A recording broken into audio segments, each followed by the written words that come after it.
হাত দিয়ে পিছনে পায়খানা বেরিয়েছে, ওই হাত দিয়ে ছেনে, হাত দিয়ে নেকে মুখে দিয়ে চুষছি। মা এসে করছি ছি ছি বাচ্চাটা একেবারে মানে কি বলি আর এখানে যাচ্ছে তাই একবারে ওই দিন আমি তোকে ফেরত দেব।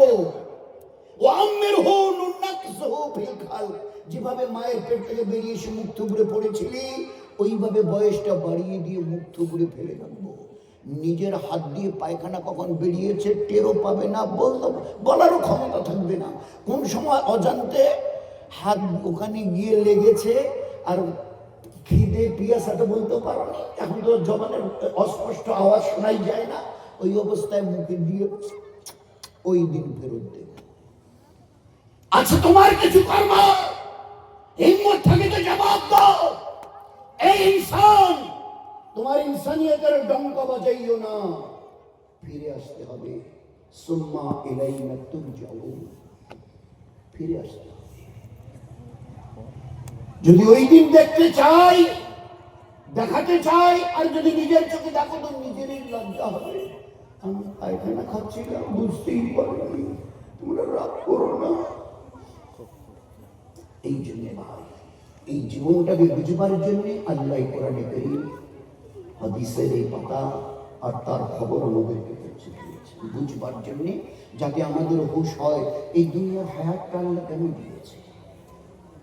চেষ্টা করুন ভাই ইনশাআল্লাহ।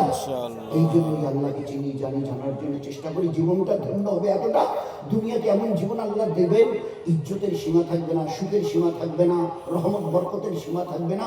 এখন ইজ্জত থাকে বলে সুখ শান্তি হেফাজত উগলে রাখার একটা একটা করে ইনস্ট্যান্স মানে উদাহরণ দেওয়া। লক্ষ সাহাবা আল্লাহ ইমানওয়ালা ওয়ালির সঙ্গে কি ব্যবহার আল্লাহ করেছেন ইজ্জতের মামলায়, হেফাজতের মামলায়। আমরা চিন্তা করতে পারবো না যদি দিন তোমার কাছে থাকে।